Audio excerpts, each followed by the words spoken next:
Bamako ana lamini e cɛ fara muso ka denmisɛn ani babakɔrɔ Amadu El Konare an bɛ bɛɛ lajɛlen fo ka bɛɛ lajɛlen waleɲuman dɔn kosɛbɛ ni y'an sigi kan ye kunnafoni balan kɛnɛ kan kunnafoni balan ye jɔkun kɔnɔ siɲɛ 5 ye o don tarata o tarata ne ni Bukari Tarawele bɛ bɛn ka Bukari ale sen bɛ kirikɛla bi o kuma baara ye yɛlɛma ye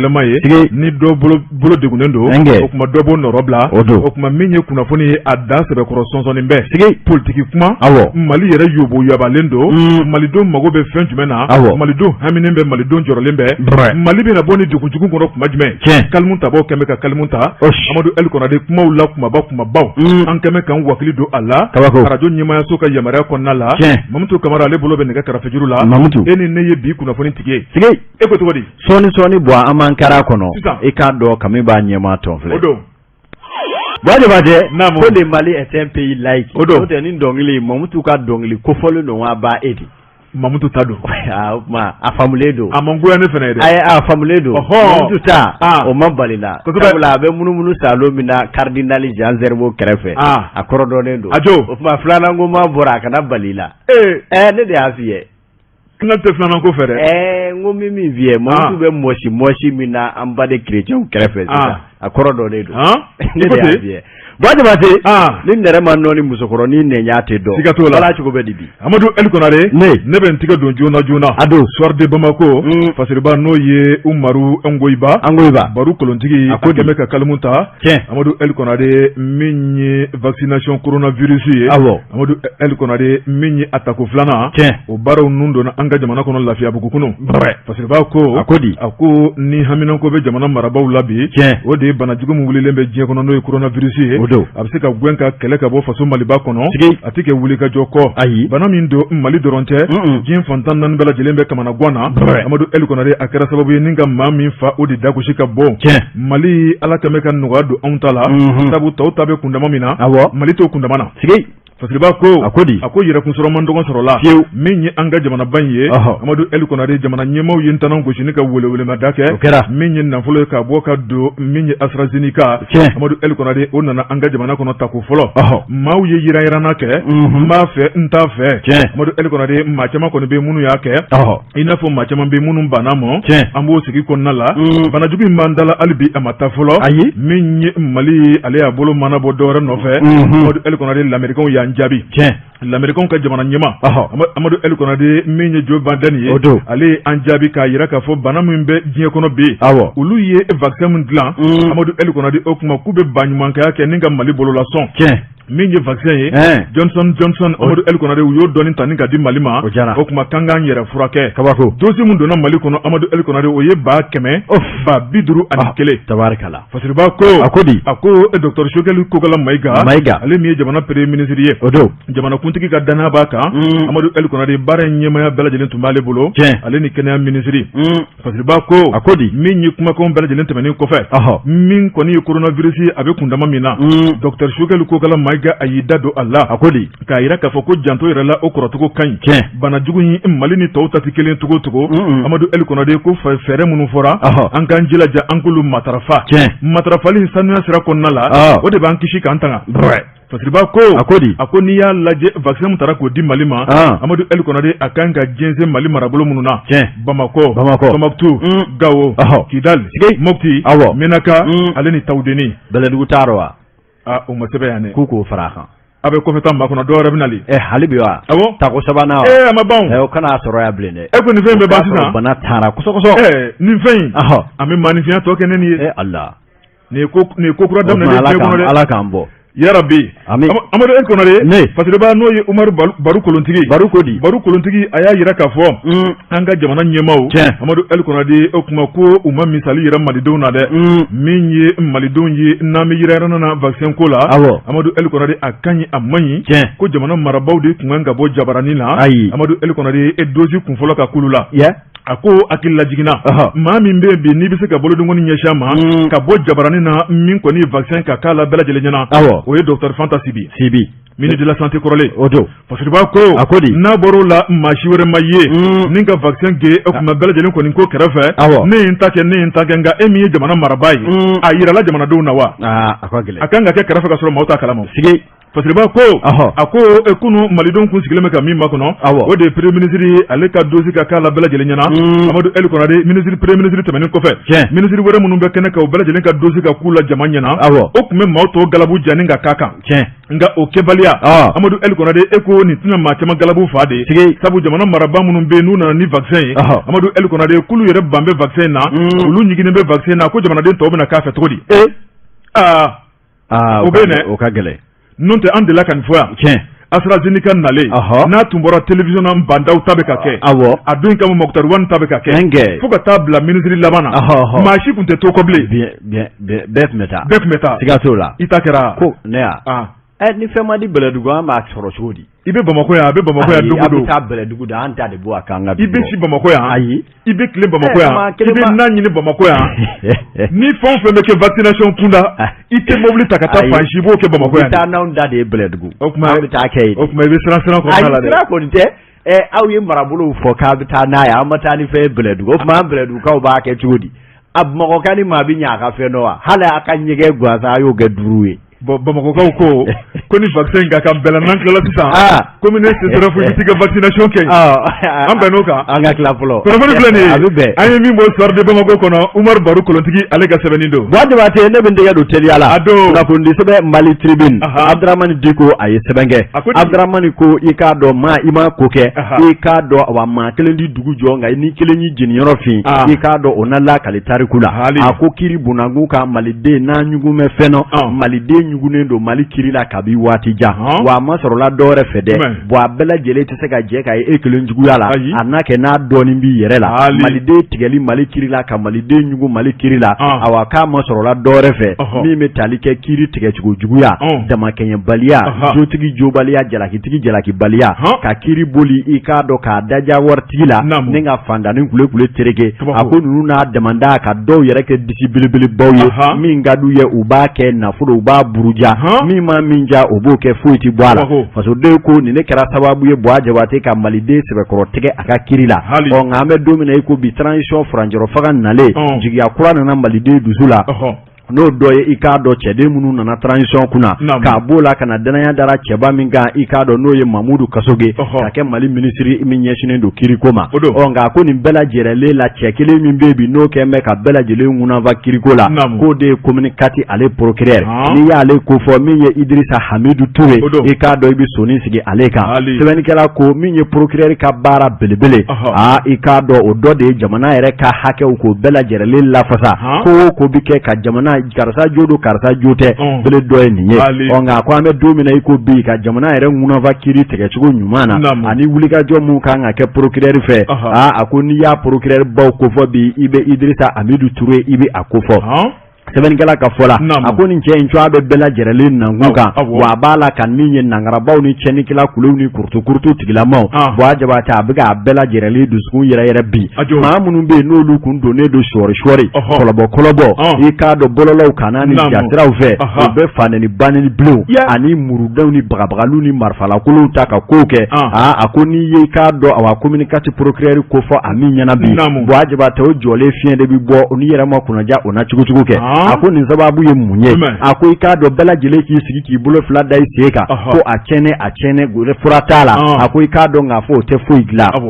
ni procureur tɔw sigilen bɛ tɔ minnu bɛ baara la o minnu b'a fɛ ka baara kɛ a ko min ye Idrissa Hamidu Toure ale kɔni ye i k'a dɔn sira yira bɛɛ lajɛlen la maa minnu bɛ yen n'olu tun bɛ banɛni bilenw kɛ i k'a dɔn awa réseaux sociaux kan k'a daminɛ nangariba minnu bɛ yen n'olu bɛ k'u yɛrɛ kɛ i k'a dɔn diɲɛ lolobaw ye n'o ye stariw ye i k'a dɔn a ye bɛɛ lajɛlen tɛgɛ tunun k'u da u kɔ k'a bɛɛ lajɛlen tile i b'a fɔ ko règle sɛbɛnnikɛla ko awa n'i ma wuli k'i jɔ dɔ ka ko dɔ lajɛ ko tɛ dɔ a ko procureur a y'o de baaraw daminɛ a ko an bɛ donni min na i ko bi maa min bɛ communicati kɔnɔ hali n'i tɛ communicati kɔnɔ i k'a dɔn nin procureur in bɛ wulikajɔ ni cɛsiri min na k'a ma dogo maa si la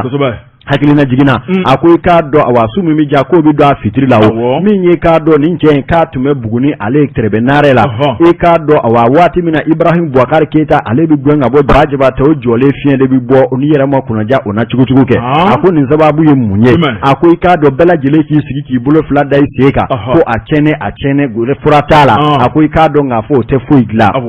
ni progrès to sigilembe to munu be bara lawo munu ba fe ka barake ako minye Idrissa Amidou Touré ale ko ni kado sira ira bela jerelela ma munu be nolu tumi banani blonge kado wa rezo soso ka damne nangarba munu be nolu bugu yere ke kado jien lolo bawe no starwe kado ay bela jerele ticket nomi ku daw ko ka bela jele le iba fa ko regle ben kala ko awa ni mawuli ki joddo ka ko do laje kote do ako procureur ayo de baraw damne ako ame doni mina ko mami me communicati kono hali ni te communicati kono e ka do ni procureur me wuli ka joni chesri mina ka madugo masila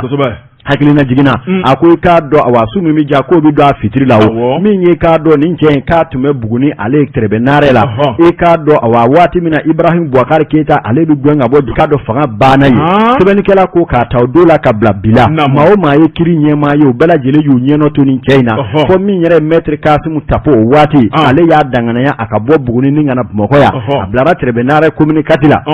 ablaye kana bla bila ma min be Bamako ite Bamako akake wale bela jelebi do kalama ka damne munu ye dongli dalawi munu ye araporu munu ye ka do lolo kana munu lolo wille do Facebook ka aye bela jerele mine mawo ma be kiye kolobo kalaba wale mai dai fala kono be tige ayu mine bo adebate katu ke kasola ngwen ako obolen kofe jon da kalama min ye jamana kundigi koro Ibrahim Boubacar Keita denge Karim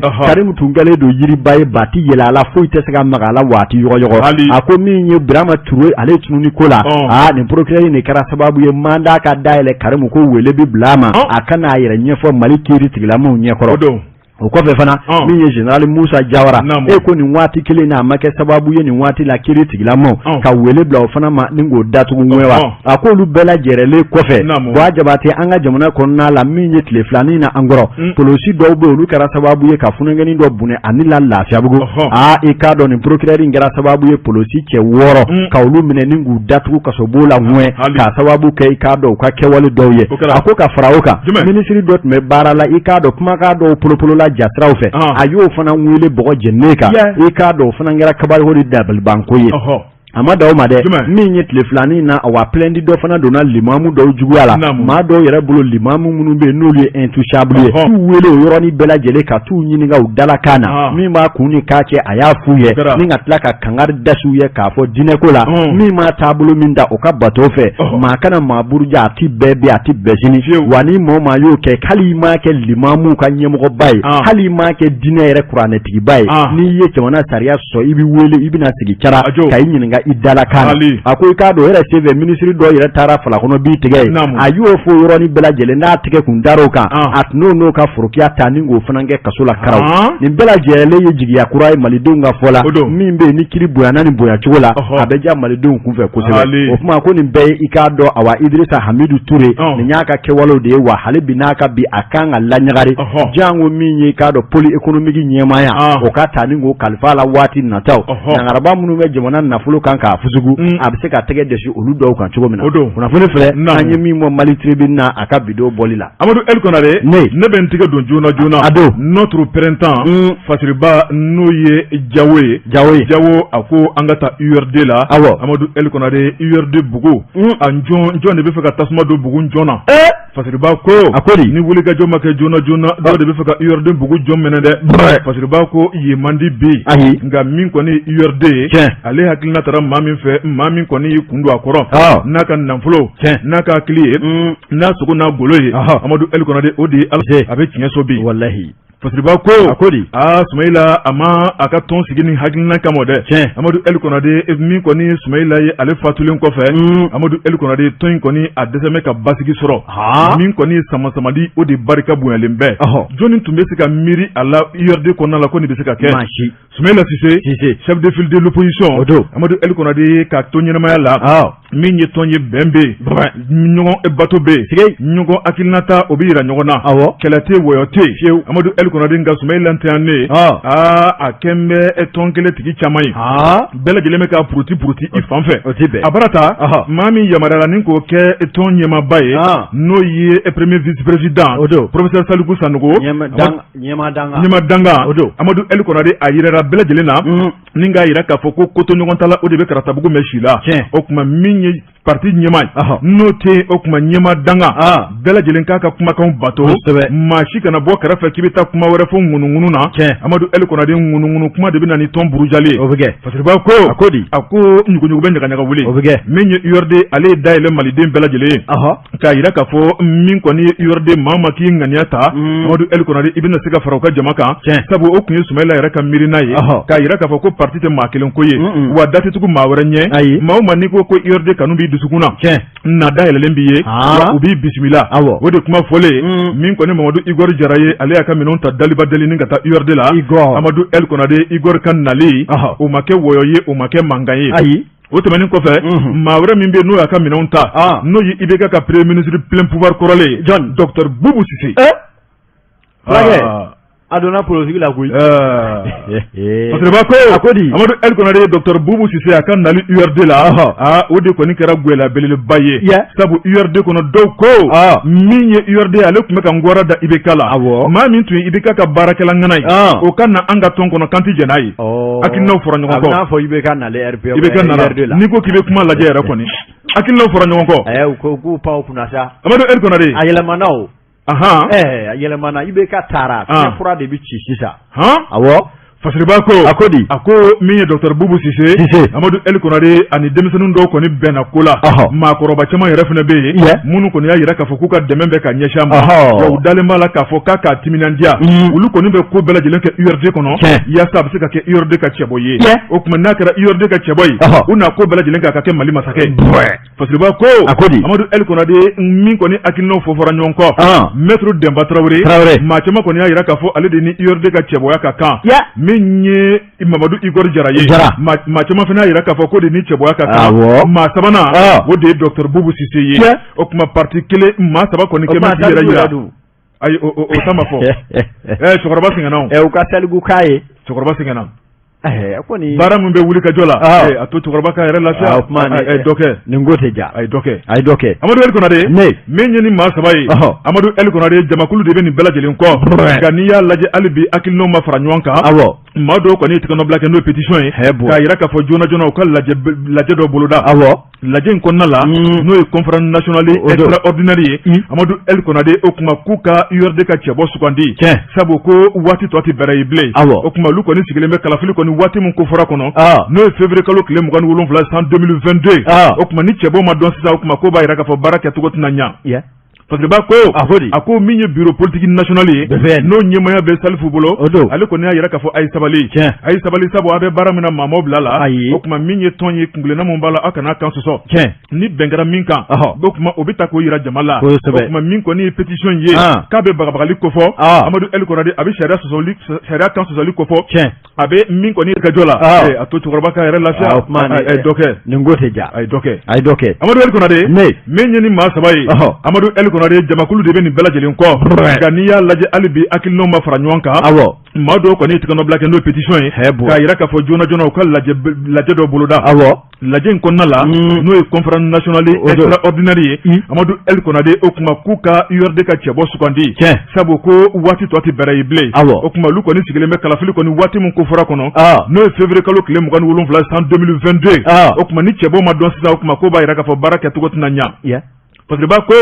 a ko min ye bureau politique national ye n'o ɲɛmaya bɛ Salifu bolo ale kɔni y'a yira k'a fɔ a ye sabali sabu a bɛ baara min na maaw bila la o tuma min ye tɔn ye kungilenna mun b'a la aw kana kan sɔsɔ ni bɛn kɛra min kan o tuma o bɛ ta k'o yira jama la o tuma min kɔni ye pétition ye k'a bɛ bagabagali ko fɔ Amadu El Konare a bɛ sariya kan sɔsɔli ko fɔ a bɛ min kɔni ye Cissé de ye wa walima a bɛna kɛ Mamadu Igor Jara ye o tɛ kɛ Igor ye o ye ka kilina yɛrɛ o ne ta kɔni ye i bɛ URD la ne tɛ dɛ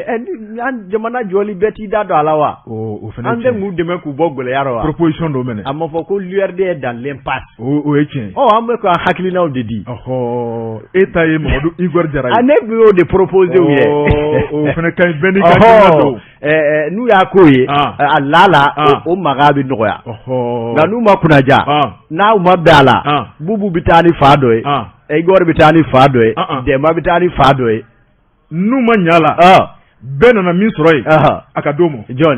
de maitre kɛ o t'e fana ka fa ye wa o ye ka laɲini wa ninnu ye nakosaw de ye n'u ma ɲa la bɛɛ nana min sɔrɔ yen nakosa ko t'a la dɛ n'i nana tɔɔrɔ kaba i kɛra tɔnden ye awɔ ne kɔni bolo e y'i ta fɔ ne fana bolo n'u ma ɲa la u ka yafa maa fila in ka yafa u k'a di maitre ne kɔni bɛ min dɔn n'a dira Igor ma o mankan ka nɔgɔ nka n'a dira Bubu ma o mankan ka ca n'a dira Demba ma mankan t'o fana la mankan o de kama n ko k'a di kɔrɔlen ma ale de b'a kɔnɔ kabini Sumayila ka tile Sumayila ka danaya b'ale kan an ka Demaro jɛ o tuma u k'a d'ale ma sa nin ko in mankan ka ban yaasa nin tɔn dumanba ya kana buruja o tuma o t'a di Aracini fana ma o tɔgɔ ma fɔ ko in na dɛ o y'a ka kapu de fana bila ka kosow ni kasaw cɛ ka na nka o t'a nɔfɛ o m'i kanabɔ minnu y'u kanabɔ dɛ o ye ni cɛ saba de Ala k'a ɲɛ ka d'a ma ami kunnafoni filɛ nin ye an ye min bɔ notre printemps kɔnɔ a ka bi bɔli don El Konare a y'a to an ka sama i b'a sɔrɔ a balan bɛɛ Ala kana balan yan balan cogo bɛ di kunnafoni sɛbɛn les reporters Gabriel Tienu a ye sɛbɛn kɛ o don Gabriel Tienu ko a bɛɛ n'a ta bɛɛ lajɛlen b'a fɛ k'i yɛrɛ lafasa a ko Mali kɔnɔ bi ni gɛya bɛ fɛn o gɛya bɛ dugukolo kɔrɔ Buwa Jabate wa dugukolo mana ko fɔ maa minnu da wale habababa o de ye maires ye n'i taara mairie o mairie la i k'a dɔn fɔ ni dugukolo ko kuma ma fɔ n'o tɛ bolo bɛ si maa minnu na o ye maires ye wa n'i ye Bamakɔ kasobonba lajɛ maa minnu bɛ i k'a dɔn awa nangaribaw kɔfɛ ni olu kɔni ka ca kaso la ni bɛɛ ye o de ye maires ye a ma sɔrɔla dɔwɛrɛ fɛ dugukolo ko hawuja ani k'a dɔn k'a fɔ a girinkajɔ min bɛ olu la i b'a fɔ k'a dɔw tɛna sa dugukolo hakɛ min b'a dɔw bolo o ka ca n'u si hakɛ ye dugukolo sanfɛ jɔnni bɛna don nin bɛɛ lajɛlen kɔnɔ sɛbɛnnikɛla b'a yɛrɛ ɲininka a ko an bɛ don min na i ko bi les reporters maire dɔ a sɔnna a kumana reporter ye hali n'u y'a cɔ a dogo la ale ko ale bɛna Guinée min bɔrɔtɔ bi a ko i k'a dɔn a bɛɛ n'a ta ni wulikajɔ ma kɛ ka kow mɔfilɛ a ko i k'a dɔn bɔrɔ de b'a la ka biri maires kun na ka sɔrɔ dugukolo ko maka fɛn o fɛn bɛ yen ko maires ta foyi t'a la k'a bɛɛ lajɛlen gouvernement préfets ni commandants ye monsieur le maire in ka fɔ la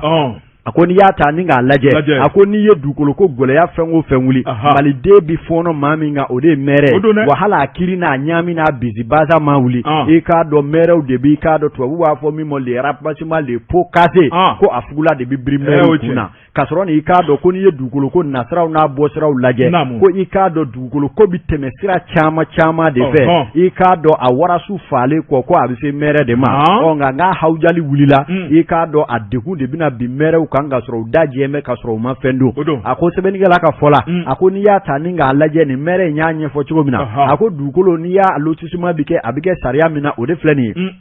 min ye i k'a dɔn sanfɛla na fɔlɔ wulikajɔ de bɛ sabati i k'a dɔn ni ka ɲɛsin jamana cakɛda ɲɛmaa dɔw ma i k'a dɔn lotissement fɛɛrɛ de bɛ kɛ administration maaw fɛ i k'a dɔn ka géomètre cabinet dɔ ɲini ni o ye préfetlakaw u ni o bɛ bɛn o la k'a ko kalifa olu de b'i k'a dɔn lotissement baaraw boloda wa a mana boloda a ko bannen mɔrɔsɔni k'o de bɛ se i k'a dɔn olu maires ma nka min ye i k'a dɔn k'a fɔ gɛlɛya de ma wuli ka ban min ye enquêtes ni sɛgɛsɛgɛliw bɛɛ lajɛlen kɔfɛ ko minnu kan ka kɛ u bɛna a bɛɛ lajɛlen dabiri olu maires dala a ko jɔnko ala o maires sa u fana u ana mari ko wulikajɔ de ka kɛ ni ka fɛɛrɛ kɛ n'o tɛ i k'a dɔn cuaca min bɛ maires ka dugukolo ko la ko jɔnko ala ko a bɛɛ lajɛlen tɛ olu maires yɛrɛ nɔ ye ko bingaliba bile de bɛ ta ni ka ɲɛsin olu yɛrɛ ma sɛbɛnnikɛla ka fɔ la a ko maires yɛrɛ ka fɔ la an bɛ donni min na i ko bi n'i y'a ta ni k'a lajɛ Buwa Jabate i b'a faamuya k'a fɔ awa maire caman bɛ olu ka kalanbaliya i k'a dɔn ani sariyaw yɛrɛ dɔnbaliya k'o de bɛ kɛ sababu ye dugukolo ko ma wuli ka ban a jiso bɛ taa ni maires ye o de kama min ye jɛrɛba fɛn o fɛn kɛra Mali koɲɛw ɲɛnabɔli kan k'olu ye laɲini kɛ i k'a dɔn maireya ko a ka fɛfɛfɛ bɛɛ lajɛlen kana kɛ maire ye maa kana danganaya ka kɛ maire ye k'a sɔrɔ kala dɔɔnin t'i la k'a sɔrɔ i t'i don yɔrɔ n'i bɔ yɔrɔ kuraw dɔ sariyaw n'u taabolo la e k'a dɔn ko jamana ɲɛmaaw tɛ ka kala don ɲina ka bɛn n'o ye ko olu b'u yɛrɛma ɲininka yala o kɛwale in de ka di jamana ye wa yala o bɛɛ lajɛlen de ye sababu ye waasa dugukolo ko hisi hasa u k'a bɛɛ lajɛlen dabiri o maire kalamali ninnu dala wa a ko nin bɛɛ ye ɲininkali ye olu b'a la ka min tɛmɛ u yɛrɛ la nka u ko min jɛlen don olu ka jate la olu bɛ fɛn min nɔfɛ i k'a dɔn ni dugukolo ko mankan bɛ wuli a fangama dimina bɛɛ lajɛlen de ye préfet ye o kuma u ka préfet fɔlɔ yugujugu ni k'o lajɛ a ko n'i y'a ta k'a lajɛ Bamako ani Bagineda misaliya la i b'a ye k'a fɔ dugukolo bayirika hectare bayirika Buwa Jabate o feerelen don maa kelen ma wa n'i taara sɛgɛsɛgɛli kɛ i b'a sɔrɔ a papier bɛɛ lajɛlen dafalen b'a tigi bolo o kuma ko maa kelen hectare bayirika bɛ se ka feere maa kelen ma ni dalilu jɔn ye a bɛ Mali texte ni sariya jumɛn kɔnɔ min b'a jira k'a fɔ ka dugukolo yɛrɛ kuru kara bɛɛ lajɛlen feere e Buwa Jabate ma k'a sababu kɛ e ye nafolobatigi ye a ko jɔn y'o kɛ b'a ye maire ti danganiya k'o kɛ ninnu bɛɛ lajɛlen bi bɔ préfet ani u jɔnɲɔgɔnw de yɔrɔ la o kuma ko wulikajɔ de ka kɛ dugukolo ko la a fugulaba bafila ka bɔ maire dama kunsa u ka fɛɛrɛ kɛ i k'a dɔn awa a ko yɛrɛ bi segin maire ni préfet ka yɔrɔ min na u ka jateminɛ kɛ o la i bɛ maire ta dɔn munna dakolon bɛ ci olu kun olu de bɛ permis bɔ olu min bɛ permis bɔ dɛ ni préfet yi yɔrɔ tigɛ cogo ka morceli cogo ka numéro sigi yɔrɔ kan cogo a bɛ fɔ ko bɛɛ ka t'i ka permis nɔfɛ olu tɛ permis du préfet tɛ permis du permis bɛ di mairie de kɔnɔ u b'a ɲagami ye de permis di yɔrɔ la dɛ maa wɛrɛ bɛ se ka na tuguni ka na ni papier wɛrɛ tuguni min tɛ préfet ta ye i n'a fɔ i b'a sɔrɔ préfet ye baara min kɛ i b'a sɔrɔ hali o fana tɛ baara jɛlen a ko in ka gɛlɛn koyi Mali dugukolo ko de nɔ don Mali dugukolo ko u nɔ don Amadu Ali kɔnɔ ni fɛn ka jugu Mali kɔnɔ bi Mali dugukolo ko don siga t'a la Mali dugukolo ko gɛlɛya ye maa min fa bi n'u bɛ lahara bi dusukasi wallahi wa ni balaw bɛ wuli a bɛ wuli dugukolo in o don dɛ n'i taara tribunal la bi i bɛ kiiri n'i ye kiiri tan ye bi i b'i sigi k'a la kiiri min ka ca ni kiiri bɛɛ ye bi o ye dugukolo ko ye k'i tɛgɛ ko ka bɔ a la pewu min yɛrɛ ka jugu n'a bɛɛ ye sɛnɛkɛlaw sigilen ko ka b'u lawale k'u faw bɛ foro la i bɛ bali min na i bɛ taa sɔrɔ maa kelen yɛrɛ bɛ ka sɛbɛn dɔ bɔ dugu kutu yɛrɛ la yɔrɔ sigili ka ca san 100 ye o y'a sɔrɔ hali Mali président mana Mali la nka i b'a sɔrɔ titre bɛ dɔ bolo dugukolo la o bɛ kɛ cogo di wa o bɛ ci dɛ ne yɛrɛ n'o wulila k'i jɔ o bɛ ci o kuma gɛlɛyara dɛ n'u m'a ɲɛɲini n'o tɛ ne tun ye maire yɛrɛ ɲininka o bɛ dugukolo kelen feere e ma o kelen bi feere ne ma o bɛ feere Mamutu ma maire tɛ se k'o kɛ o maire tɛ se k'o kɛ abada n'o tɛ ko ɲaami dɛ a tɛ ko a la abada o kuma o k'a ɲɛɲini a ko ŋanamu yɔrɔ ka ca n'o tɛ e ma hali kati ye tile 2 in na mairie kuru kara tilancɛ a bɛɛ donna kaso la maa kelen dugukolo 70 bɛ maa kelen bolo hali bi o bɛ k'i hawuja terrain wɛrɛ nɔfɛ min ye maire principal a ka dangan fɔlɔ dangan filanan hali ni jamana yɛrɛ kan ka mɔrɔsɔ ni terrain kelen sanna yamudenya kɔnɔ quittance kan ka di wari min kan ka bila caisse la n'o bɛna jamana ka waganden kɔnɔ o si ma kɛ u b'o bɛɛ manger malako piyan walima u bɛ diɲɛ dɔ kɔ dɔw ka o ta kɔ walasa politique ma u ka tɔgɔ sɔrɔ jamana bɛ ka peretu don o don kati min ko ni belebelebaden ka kati to bisi baza la u y'u bɛɛ minɛ k'u kɛ wola karaw u bɛ kaso boma la dɔw bilali tile 2 in na an t'a olu bilara ni fɛn min ye fɔlɔ nin bɛ se ka kɛ cogo di a dɔw kɔni bɔra dɔw ma mɛn ye bilen dɛ awɔ Mali filɛ dɛ n'o tɛ Amadu Ali Konare maire bɛ yen dugukolo ka haramuya olu ma baara u b'a kɛ ni laadiriya ye u b'a kɛ ni sɛbɛ ye Mali la yan a camanba de bɛ yen o kuma o tabarikala a camanba de bɛ yen n tulo fɔlɔ a camanba de bɛ yen n'o tɛ an n'o maire ɲini nka caman de bɛ yen n tɛ saba dɔrɔn d'i ma saba di yan Boubacar bɛ commune 6 la o jɛlen don wa Segu bɛ yen Nuhun bɛ Segu Banu Jara o jɛlen don Sanakɔrɔba bɛ yen Madu Zan bɛ Sanakɔrɔba o jɛlen don kojugu passe comme Tarakali comme Tarakali minnu nɔgɔmɛ dun n'i ya jɛlen fɔ kana bila kuma la a to n ka jɛlen fɔ ka di da kɔnɔ ni nɔgɔlen fɔ cogo ye kana bila kuma la n'i ye jɛlen fɔ e b'o dɔn ne b'o dɔn ne t'o e ma dɔ fɔ sisan Kati sisan jɛlen mun fɔ ne tun tɛ nin dɔn Amadu Ali Konare i ma dɔ fɔ Kati sisan an ka da o dɔrɔn ma i bolo don kunnafoni fɛ an ye min bɔ i k'a dɔn reporter ko a ka bidon bɔli la Amadou El Konare ne bɛ n tigɛ don joona ado Nouvelle Horizon fasiriba n'o ye Demba Conté a ko an ka taa jamana cɛmancɛ la Amadou El Konare ni wuli ka jɔ ma kɛ joona abada jamana in sigi dɔ bɛ ka fara gɛlɛya ka diɲɛ waati bɛɛ lajɛlen kɔnɔ a ko dan ka gun ka segu Amadou El Konare min ye bakɔfɛnmaw ye Amadou El Konare dabulu ye bi sunatu ye ka sababu kɛ Bamaciw ka wuli ko juguya fasiriba ko a ko segu kimu bɛ n'o ye Sebugu ye diɲɛ ma don o don maaw de bɛ ka doni ta daliba dali ni kana yenku sigiyɔrɔ ye Amadou El Konare santier colonie minnu bɛ o kuma u bɛ ka yenkɛw sigiyɔrɔ ye walima bɛɛ daw kan ka t'u ka fini ka fɛnfɛn ko nin bɛ se ka kɛ cogo di i wolodugu mɔdugu kɔnɔ fasiriba ko nin bɛɛ lajɛlen kɔni kɛlɛ ani maafa ɲɛsiranya ye a ko n'i jɔ segu ni ka ba kɔfɛla lajɛ Amadou El Konare kulekan i b'a mɛn waati bɛɛ lajɛlen kɔnɔ Bamaciw n'o ye jadisiw ye olu de kɔni bɛ na ni kana maaw ni kana karaba a ka d'u ye cogo u b'a kɛ ni ka tɛmɛ n'u yɛrɛ ye a ko an bɛ don min na ko mais maa minnu bɛ Sebugu o bɛ t'i jɔ maa 321 bɔɲɔngo la cɛ ni muso ani denmisɛnninw bɛɛ lajɛlen damɛ bɛɛ da kan samiya ni sanjiba in kɔrɔ fasiriba ko olu ka kɛnɛ ko ani olu ka dumuni ko Amadou El Konare o kuma jɔn de b'i jɔ ni o ye sabu u bɛ wuli tuma min na ka b'u sigiyɔrɔ la u ni tangama wuli min ye fasiriba ye n'o ye Demba Conté a y'a yira k'a fɔ n'i ye dugu damadɔ lajɛ Amadou El Konare yen ka goni daliba dali a ko n'i y'a lajɛ n'o ye Kɔna ye o bɛ Segu marabolo la min ye Bilanguru o fana bɛ Segu marabolo la ka taa bila Siribala Farako Bewani Duru Amadou El Konare n'i ye ni dugu lajɛ Amadou El Konare min kɔni dugu kɔni k'u kɛra tomokolo in koyi sabu ko maaw de tɛ sɛnɛkɛ dugu don an bɛ samiyɛ waati min na ni maaw wulila ka bɔ sɛnɛkɛyɔrɔ la k'o dabara mun kama fasiriba ko min kɔni donso dɔw fana bɛ yen ni marabolo kɔnɔna la Amadou El Konare o donso kɔni fana sigilen bɛ ni ka fiɲɛ tigɛ maaw la maa o maa ne de bɛna ɲɔbɔrɔnin kelen sa n'o ye 50 bɔrɔnin kelen k'i bɛ taa autorisation de ta olu fɛ ni m'o ta abada tɛ ku i la ka ɲɔ fasiriba ko kabila to daga belebele bɛ sigi du minnu kɔnɔ Amadou El Konare n'olu ka baro kɛla ɲɔbɔrɔnin ye a ko maaw bɛ dun ka fa sɔrɔ cogo di jango ka tila ka taa autorisation ta 70,000 a ko sigi bɛ kɛ cogo di ɲɔbɔrɔ kelen kun kɔrɔ kɔngɔ bɛ bi dɛ fasiriba ko Amadou El Konare ni jamana ɲɛmɔgɔw ma wuli ka jɔ kɛ donna a ko dugu dɔ bɛ olu bilalen b'u yɛrɛ ye Amadou El Konare Bamaciw bɛna don ka u sago kɛ ka bɔ n'u yɛrɛ ye a ko dugu kɔni kɛmɛ ba tɛmɛ sira ye a ko nin bɛ se ka kɛ cogo di jamana ɲɛmɔgɔ min ye jamana cɛmancɛ ye Amadou El Konare yɔrɔ bɛ ko Mali jigi bɛ yen kan a fasiriba ko siga kɔni tɛ min na jigiya kɔni o banna min kɔni lakana tɛ yen dun ka fa tɛ yen jɔrɔ ani siran waati bɛɛ lajɛlen kɔnɔ wa ko maa minnu fara Amadou El Konare wulakɔnɔnaw la a ko dansi t'o la n bɛ taa n ka kungo yaala kɛ n bɛ taa n ka sɛnɛ kɛ walima n bɛ taa bɔ maa yɔrɔ a ko kuma t'a la bilen Mali kɔnɔ koyi bɛɛ datugulen b'i ka so kɔnɔ bɛɛ jɔrɔlen bɛ ni n bɔra bi la n bɛna sini sɔrɔ wa n'i ye sini sɔrɔ n bɛna sinikɛnɛ sɔrɔ wa jatigɛ ko dama yɛrɛ fɔlɔ o bɛ adamadenya yɛrɛ ban fɔlɔ kunnafoni filɛ nin ye an ye min bɔ Nouvelle Horizon kɔnɔ Demba Conté ale ka sɛbɛnni don i bolo don Jabate men dɛgɛ don teliya la min ye kunnafoni sɛbɛn le matinali ale kumana matinali maaw i k'a dɔn Umaru Watara Umaru ye sɛbɛn kɛ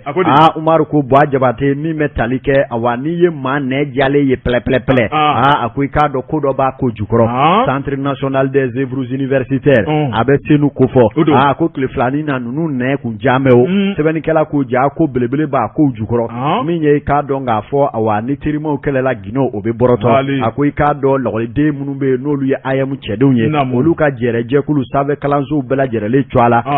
Jabate e k'u tile filanin na u ma Guinée dɔ bɔrɔtɔ wa Guinée min bɛ i k'a dɔn ni yɛrɛlajɛ o dugu jɛ bɛ Senu maaw fɛ nka i k'a dɔn kow kɛcogo la hali bi n'a ka bi maliden ma ŋunanfa a ko a bɛ tali kɛ mun na jamanakuntigi kɔrɔ Ibrahim Boubacar Keita ale ye mobilinin dɔ ta ni k'a di IAM cɛdenw ma a ko i k'a dɔn aw ka wuli ka jɔ ni munumunu salo fanga ka bon a ye nin mobilinin minɛ aw ka taa ni ka segin o na nɔgɔya u ye mobilinin minɛ Forigo Mangani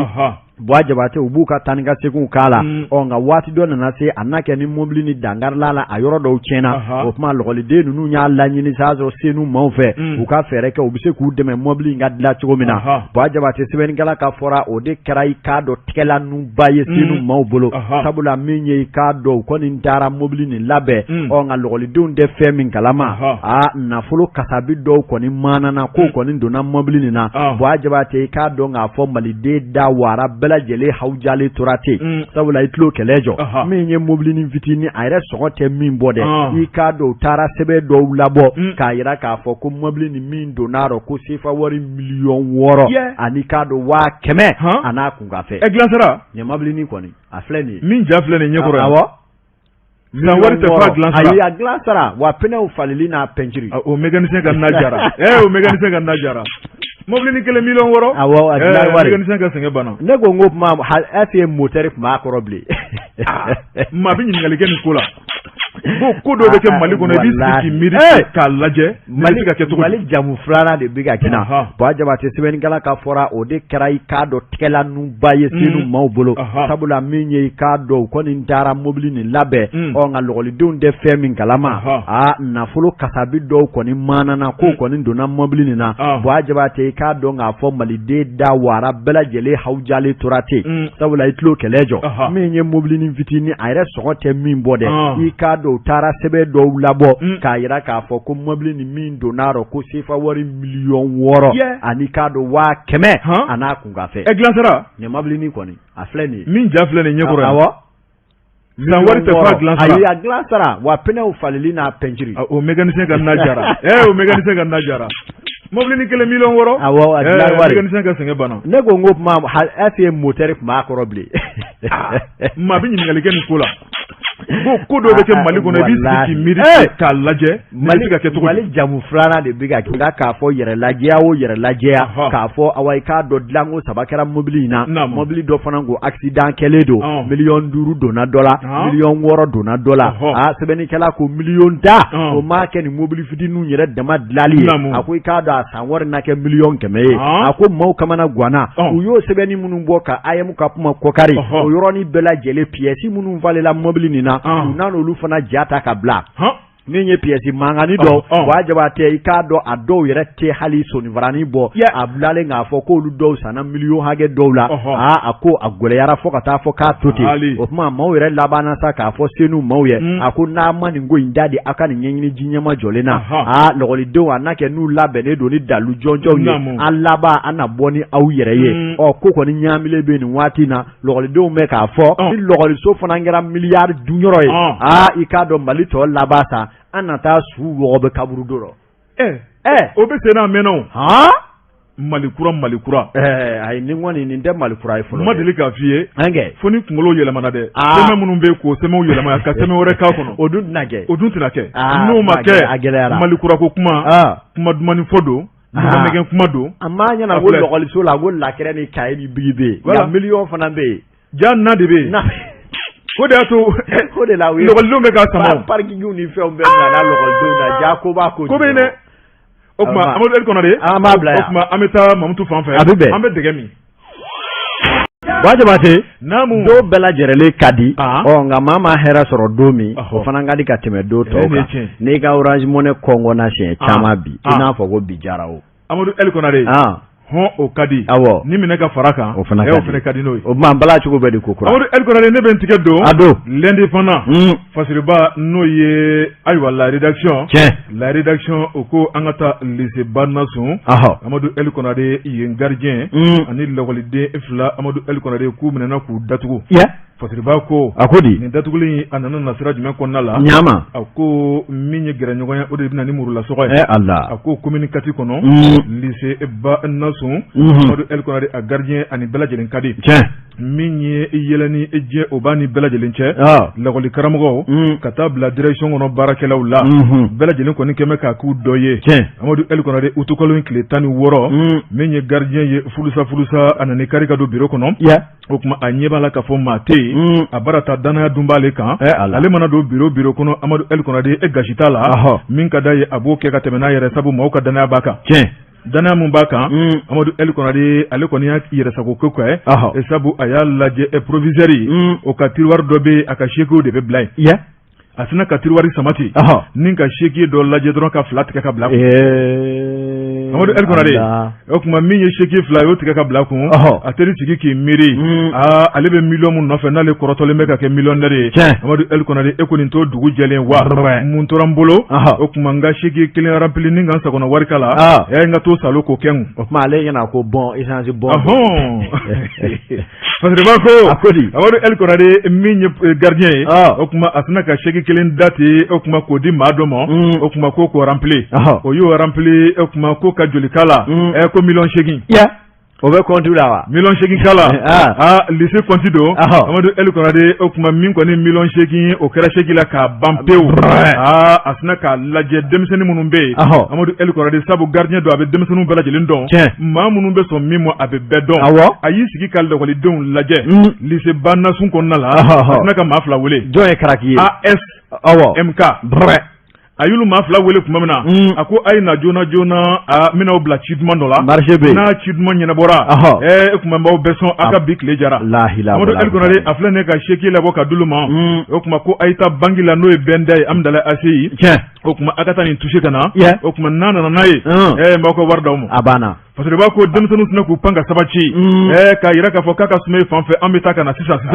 u don banque kɔnɔ Amadu El Konare denmisɛnninw don o kuma u tɛna ka million chèque bɔ k'a da kese ɲɛkɔrɔ o kuma ni ka yɛrɛ daminɛ o t'a ɲɛ dɔn chèque o kuma jinɛmuru dɔn Amadu El Konare i mana taa ni chèque fɛn o fɛn o b'i lajɛ n'a sɔrɔ i ka chèque don walima n'i ta tɛ n'i ye ciden lakika ye walima ciden wɛrɛ u b'o fɛnɛ dɔn u ye denmisɛnnin ninnu lajɛ dɔrɔn u ye yɛrɛ daminɛ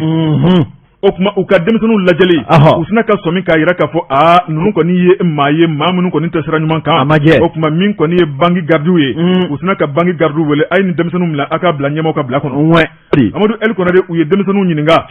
jɔn de ye aw ci u sina ka gardien tɔgɔ fɔ ten n'o ye OB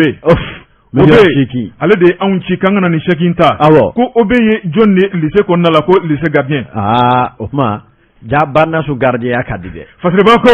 Amadu El Konare o kuma olu tɛ min dɔn chèque o chèque n'o de bɛ taa banque kɔnɔ la n'a tɛmɛna million kelen kan wari tɛ ta ka d'i ma ten ko waritigi ka wele de fɔlɔ est-ce que hali o nɔ di porteur tun b'a kan wa ni porteur tɛ n'u tɛna se ka taa ni cogoya wɛrɛ la nin kɔni ɲɛdɔnbaliya n'o tɛ million chèque Mali kɔnɔ yan bi porteur tɛ k'o kan bilen ala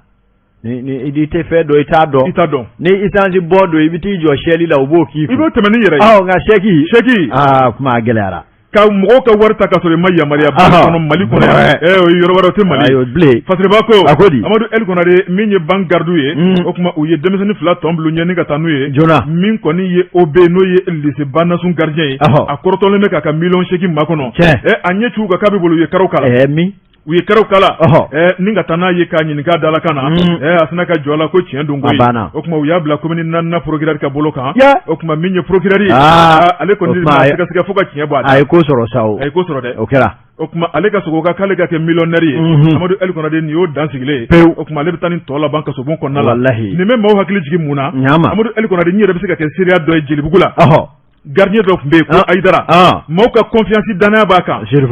Sirifukɛ million 1,250,000 1,800,000 francs CFA u y'a d'a ma ko k'a bila dɔn ɲɛ ko n'o nana k'a b'a minɛ kɔsɔ hali sini Ayidara bɛ ka taa o bɛ taa a ma ye san kelen dɔn hali sini o kuma a n'a kɛ ka jamana wɛrɛ lasɔrɔ a ka saki dalen a jɛn'o kɔ ka ja a bolo minɛn bɛɛ ko million 1,250,000 nɔfɛ kɔsɔ u k'a lajɛ dɛ gardien ladiriw bɛ yen gardien tiɲɛnikɛlaw bɛ yen ayi mana daw la cogo o cogo bɛɛ tɛ ko min bɛɛ bɛɛ tɛ tiɲɛnikɛla wa bɛɛ fana tɛ ladiri ko dɔw bɛ yen maa kana a fiɲɛ bɔ da di maa ma a bɛ ko dɔ jigin a kɔnɔ kosɛbɛ u k'u kɔlɔsi o la nka i da mɛn maa la cogo o cogo o kuma kɔlɔsi dɛ awɔ tubabu b'a fɔ ko la confiance ne suffit pas le contrôle o yɛrɛ don kunnafoni filɛ nin ye an ye min bɔ lundi fana kɔnɔ a ka bi bɔli don Buwa Jabate ne bɛ n tɛgɛ don teliya la kunnafoni sɛbɛn indicateur de renouveau Yakuba Dumiya Yakuba ye sɛbɛn kɛ Yakuba ko a bɛɛ n'a ta bɛɛ lajɛlen ni jɔyɔrɔ don faso jɔ la min bɛ se min na o k'o kɛ dɔɔni faso a bɛ bɔ nɔgɔ la a ko min ye ɲinan san kɔnɔ baara dakun ka ca jamana bolo nka jamana ɲɛmaaw y'u soni sigi fɛn dɔ kan ni o ye k'a dɔn yirituru gɛrɛgɛrɛ Buwa Jabate n'i ye diɲɛ yɛrɛ lajɛ bi jakungo ale kɔni waati yɛlɛma kɔlɔlɔw bɛ ɲini ka dadigi jamana la wa i k'a dɔn ale de bɛ sɔrɔ kuru kara bɛɛ lajɛlen nagasi lakanako kalanko kɛnɛyako musakako ni sɔrɔ bosoli min ye waati yɛlɛma kɔlɔlɔ ka jugu nin bɛɛ lajɛlen ma o kuma waasa k'an kisi o ma jamana faamaw y'a kanu san o san ni uti sera min ye yirituru baaraw olu bɛ boloda san 2021 san 2021 ale yirituru kadara kɔnɔna la min ye cakɛda bondaba dɔ bɛ yen ni o ye k'a dɔn société Awa Mamadu Fa Farota i b'a wele dakurunya kelen ko société boiserie Farota olu kɔni ye dɛmɛ belebele don ka ɲɛsin Kayi mara ma kɛrɛnkɛrɛnyana ji ni kungo lakana bolo fara minnu bɛ min ye hectare 3 bɔɲanko yiriju 3,000 ani 300 i k'a dɔn forêt classée min filɛ Kasaro Buwa Jabate Kita mara kɔnɔ ka se k'olu dɛmɛ ni k'o kori ni k'a turu u ye sɛbɛnnikɛla k'u ma da o ma u ko min ye fɔ ka taa samiya in ba min ye ɲinan san na yiriju 10,000 a n'a kunkanfɛ u na o turu Kasaro ale yɛrɛmara kafo kɔnɔ sɛbɛnnikɛla Yakuba Dumbuya ka fɔ la a ko i k'a dɔn nin baara ninnu bɛ jaabi ni wele jumɛn de ko fɔ an ka jamana faamaw ye wulikajɔ dɔ boloda min ye ja kungo i k'a dɔn ani kungo yirintanyali o kɛlɛli o hukumu kɔnɔ min ye société boiserie Farota min yɛrɛ ɲɛmaaba ye Mamadu Farota ale kɔni wulila k'i ka dɛmɛ de sɛmɛnciya nin cogoya in na min ye Kayi ale ka ca lakanabaa minnu ɲɛsinnen don ji ni kungo o koɲɛw ma Buwa Jabate a y'a fanga fara olu fanga kan ka kɛ ni sariyakisɛ minnu bɛ tali kɛ dɛmɛ na waasa an ka kungoda olu bɛ se ka sɛbɛkɔrɔ lakana cogo min na a ko min ye kɛnɛ belebele in a sigira Kasarokaw fɛ kɛnɛ min kɔni na i k'a dɔn k'a fɔ a wasara kosɛbɛ sabula Kitakaw ka wa marabolo maa ɲɛma ni o ye gouverneur Dawuda Mayiga ka taa se i k'a dɔn Kayi yɛrɛ mara ani Kita directeur régional des eaux et forêts min bɛ Kayi Cuala n'o ye lieutenant colonel Bouakari Sidiki Mayiga min ye ka fara min ye boiserie Farota a yɛrɛ ɲɛmaaba Mamadu Farota a fara ji yɛrɛ ni kungo lakanabaa caman kan u bɔra Buwa Jabate ka se ka taa nin kɛnɛ in kɛ kɛnɛ ɲɛnamaya ye kuma kana na Mamadu Farota a yɛrɛ ye kuma ta a y'a sɛmɛntiya k'a fɔ ni fɛn kɛlen don k'an ka jamana kungoda sɛgɛ bi Buwa Jabate o de ye k'i ɲɛ tugu ka don kungo la ni mansini ye ka yiriba lahawtaw jaso ni k'u bɔ duguma k'u yaara a ko i k'a dɔn maa o maa ka baara don e bɛ kɛ ngɛrɛ ye ka i yɛrɛ furu fara sariyakisɛ minnu bɛ yen n'olu b'a yamaruya maa o maa n'i bɛ yiriju kelen tigɛ a kan ka tigɛ ni sɛbɛnfura minnu ni taabolo minnu ye i kan ka tɛmɛ o de fɛ sabula jamana sariyakisɛw b'a jira k'a fɔ maa o maa k'i mago bɛ yiriju kelen na ji ni kungo lakanabaa minnu bɛ yen ni jamana y'u yamaruya i bɛ gara olu la ka yamaruya sɛbɛn ta olu fɛ wa sɛbɛn mana d'i ma ni yiri tigɛli cogoya min ye i kan ka tɛmɛ o de fɛ an ka sigida laadatigiw ka taa se yɛrɛmarakafo ɲɛmaw ninnu bɛɛ lajɛlen de jɔyɔrɔ bɛ yamaruya sɛbɛn diliko la waasa ka taa don kungo la ka yiri tigɛ o tuma maaw bɛ k'a kɛli min kɛ maa donni k'e ka yiri dɔ turu awa ni k'u tɔbɔtɔ k'u lakana o de bɛ kɛ sababu ye ni ka an kisi nin jakungo ninnu ma olu ye yiri 3,000 ni kɔ min turu a ye layidu jɔnjɔn de Buwa Jabate k'u lakoli ko ɲuman wa a bɛna jɛkulu dɔ sigi n'o ye coopérative ye minnu bɛna ni yiri ninnu tɔbɔtɔ fɔ ka t'u kɛ yiri masaw ye wa min ye Kasaro a yɛrɛmarakafo dugu fɛn o fɛn bɛ ɲinan saa kɔnɔ yiri bɛna turu a bɛɛ lajɛlen kɔnɔ ka tila ka Mali fan dɔw fana lajɛ k'a bɛɛ lajɛlen tɔbɔtɔ maa o maa bɛ yen n'u bɛ baara kɛ yiri kɔnɔna la n'u ka cakɛdaw bɛn ni yiri baara ma a ye wele bila a bɛɛ lajɛlen ma bɛɛ k'i jɔ i cɛjɔyɔrɔ la an kana kɛ ten an bɛ an yɛrɛ nafa kungo kɔnɔ nka an ka fɛɛrɛ kɛ kungo bɛ se ka jamana nafa cogo di i k'a dɔn bɛɛ lajɛlen k'o fɛɛrɛ bolow tigɛ hakilina in kanu na kosɛbɛ marabolo ɲɛmaw fɛ ka se Kasaro a n'a lamini ma olu mun ye seereyali kɛ k'a fɔ ni maa b'a la ka dɛmɛ kɛ bi kungoda lakanani na a ko société boiserie Farota jɔnko ala cɛncɛnni ka tiɲɛ u b'a la k'u jeni yɔrɔ fin Mali kungoda lakanani na ko bɛɛ lajɛlen k'i ɲɛ ta u fɛ hectare 3 k'o bɛɛ lajɛlen sɔnsɔn yiri la n'o tɔbɔtɔra k'o kori Buwa Jabate a bɛna kɛ sababu ye jango yiri nafama minnu turula la ni ka jakungo kɛlɛ wa min ye sanjiko o bɛ sɛbɛkɔrɔ sabati kɛnɛ in wasara kosɛbɛ sabula lafaamuyali ni bilasirali caman dira mun yɛrɛ kɛra ko sabatilenba ye ji ni kungo lakanabaaw olu ka jate kɔnɔ kunnafoni filɛ an ye min bɔ indicateur kɔnɔ a ka bidon bɔli la Amadu El Konare ne kunnafoniw tun bɛ an bolo kɔrɔ nin bɛ dan sigi o la Amadu El Konare ni waati sera dɔwɛrɛ tɛ an bolo o de ye waleɲumandɔn foli ye ni ka lamɛnbaaw sɛgɛrɛ jɛgɛ fanga ye ji an kumalikɛlaw fanga ye an ka lamɛnbaaw de ye lamɛnbaaw de bɛ an galabu diya lamɛnbaaw de bɛ an fari foni lamɛnbaaw de bɛ an kulo la Jabate k'u lakoli ko ɲuman wa a bɛna jɛkulu dɔ sigi n'o ye coopérative ye minnu bɛna ni yiri ninnu tɔbɔtɔ fɔ ka t'u kɛ yiri masaw ye wa min ye Kasaro a yɛrɛmarakafo dugu fɛn o fɛn bɛ